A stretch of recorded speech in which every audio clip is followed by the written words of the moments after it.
นี่คือทะเลบางแสนเนาะโอ้เป็นยังที่แบบสุดยอดขนาดเนาะสำหรับข่อยเนี่ยเพราะว่าบ้านข่อยบ่มีเนาะเพราะว่าบ้านผมบ่มีเนาะอยู่ประเทศลาวผู้สาวมาเล่นน้ำผู้เดียวบ่แม่จะมาแต่ใส่อันนี้แหละพี่น้องเอ้ยอันนี้ได้มีโอกาสมาลงสระครั้งแรกคือกันสบายดีสบายดีอุ้ยตกใจเลย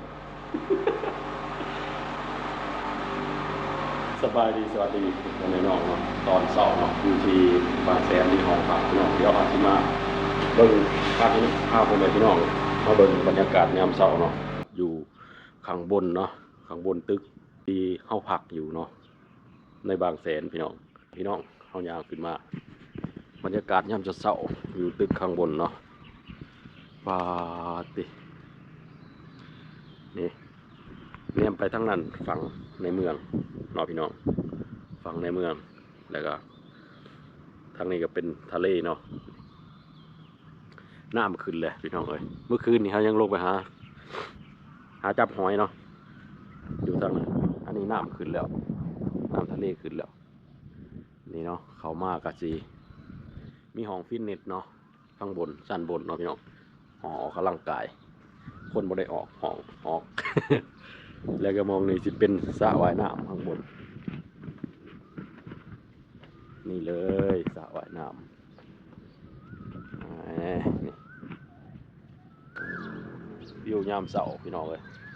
ทางนั้นก็เป็นวิวแนมไปทางอันยังศิลาชาเนาะทางนั้นจะมีภูเขามาทางนี้ก็จะเป็นภูเขาเนาะดวงตะเวนดวงอาทิตย์กำลังขึ้นพี่น้องเห็นบ่สวยๆงามๆเลย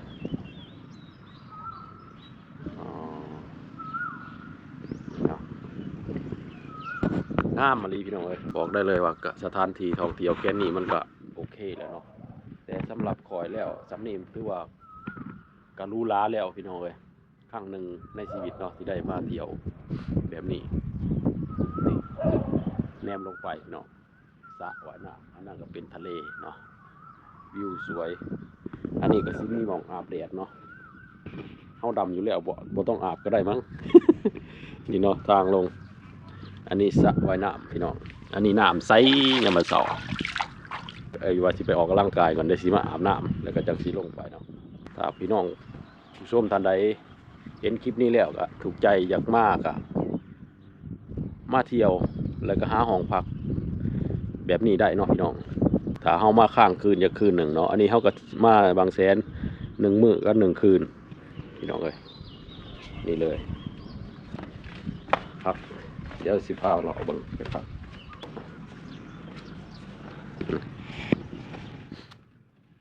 ข้างนั้นสระว่ายน้ำนี่เฮาก็ย่างได้เนาะ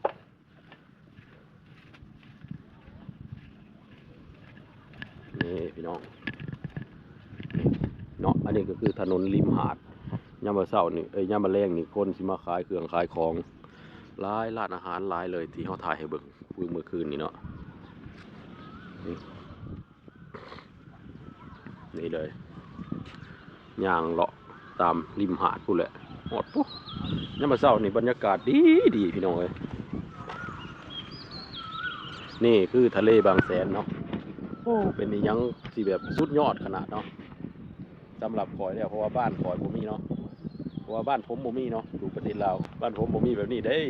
นี่อักกระแทอยู่นี่แหละพี่น้องเอ้ยถ้าคนใดมาอยู่ประเทศไทยเนาะต้องมาอยู่แล้วอ่ะบางแสนต้องเห็นอยู่แล้วบางแสนเป็นแบบนี้เนาะแต่บ่ฮู้ว่าแต่ละคนมานี่สิได้มาค้างคืนหรือมาแบบนี้หรือบ่เนาะแนะนำส่วนผมนี่อยากแนะนำนะครับอยากแนะนำให้มาพัก1 คืนหรือ2 คืนก็ได้เนาะว่าถ้าวันว่างๆมาเที่ยวมาดูว่าบรรยากาศบางแสนตอนเช้ากับตอนเย็นตอนกลางวันมันเป็นยังไงครับบางแสนนะครับนี่เลยเพราะว่ามองไปดูครับ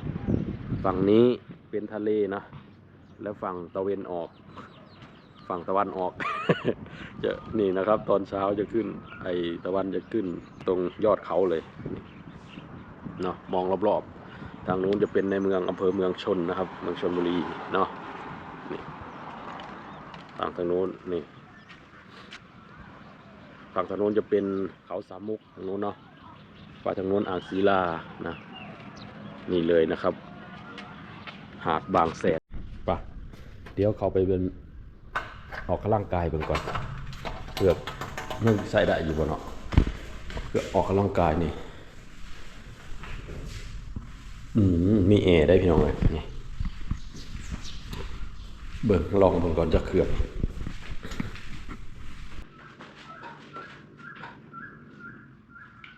ออกกำลังกายเ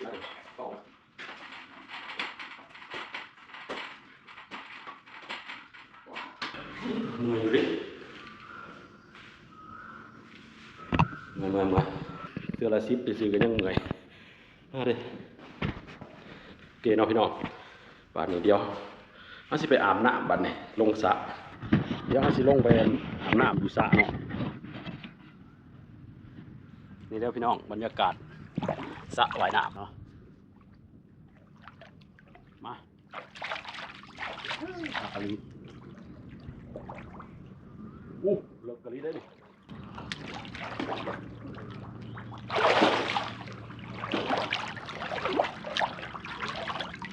อันนี้แหละพี่น้องเอ้ยอันนี้ได้มีโอกาสมา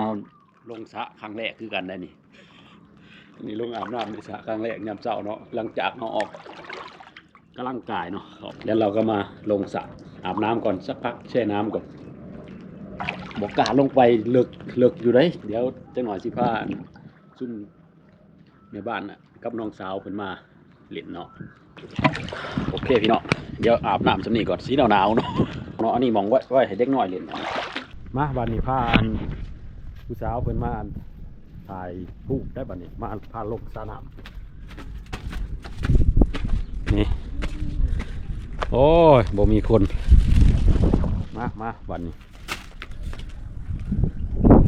เอ้ยน้ำทะเลกับน้ำนี่โหกันเลยไปขายกันเลยไปเปลี่ยนชุดมาถ่ายรูปอันนั้นยังใส่ชุดนอนมา ไปถ่ายรูปถ่ายดิไปหากล้องถ่ายรูปเสร็จหน้าจอแล้วบ่เสร็จหน้ากล้องนะบ่ได้ไม่ได้มุมเนี้ย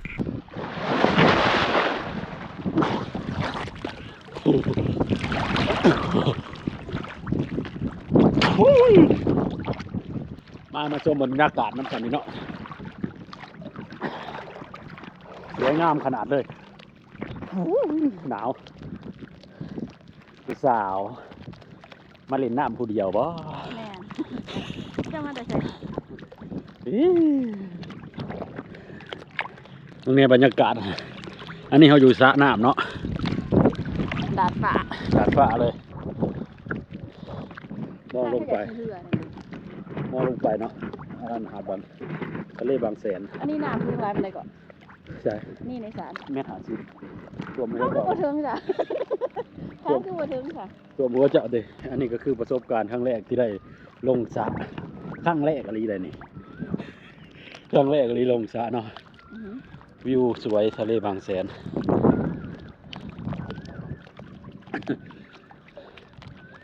งามมันเลยพี่น้อยน้ำก็ใสน้ำในสระใสดีสวยงามก็สิเต้นยังจะดอกเก็บก็เต้นยังระบาดมันกล้องเจ้ากระชันระบาดน้ำลึกนะลึกใสเม็ด50อ้าวข่อยกระจุ้ง150ข่อยจุ่มลงนี่กับเห็นผมเห็นแต่ผมผู้อังลางก็จะเห็นแต่ผมผู้อังลางนะคะเพียงคออุ้ยสีหนาวๆเลยได้เลยนี่แหละนะครับไอประสบการณ์การมาเที่ยวมารีวิวกันเที่ยวบางแสนเนาะกสิประมาณนี้แหละพี่น้องเลยถ้าผู้ใดอยากกันแบบได้ฟิวมาเที่ยวทะเลก็ต้องมาแบบนี้เดี๋ยวพี่น้องข้ามคืนเนาะคืน1หรือ2คืนก็แล้วแต่เนาะมันสิได้แบบมีเวลาหาหมองลิงมองเที่ยวมากขึ้นเนาะ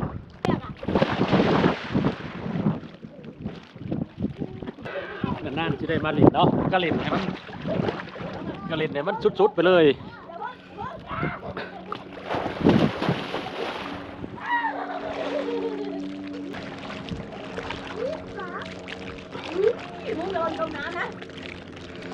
ไอ้บ้านเราไป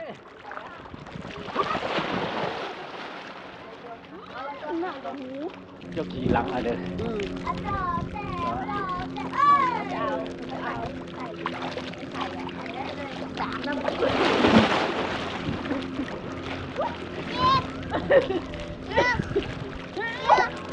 ว่าไป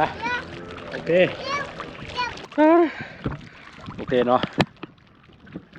จบบัตรนี่ป้ายเนาะบัตรนี่กำลังสิกลับบัตรนี่อันนี้คือห้องที่เฮามาพักเนาะเหมือนไอ้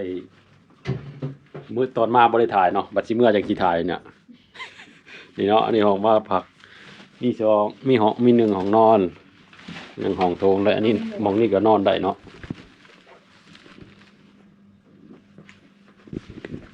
มีหยังลืมหยังบ่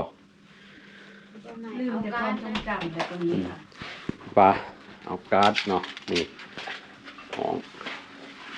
ประมาณนี้เนาะพี่น้องไปบ้านนี้กลับบ้านนี้อันนี้ก็ของหน้าเอาอยู่ดอกกล้วยนะนี่ของหน้าเนาะหรูหราไปบ้านนี้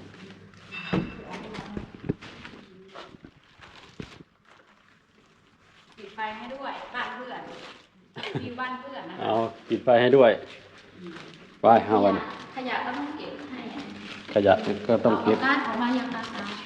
มาแล้วลืมเกิบ ยังไปเนาะโอเคเนาะพี่น้องสำหรับคลิปนี้เฮาก็ขอจบไว้เพียงสำนี้เนาะไว้เจอกันคลิปหน้าสบายดีสวัสดีบ๊ายบาย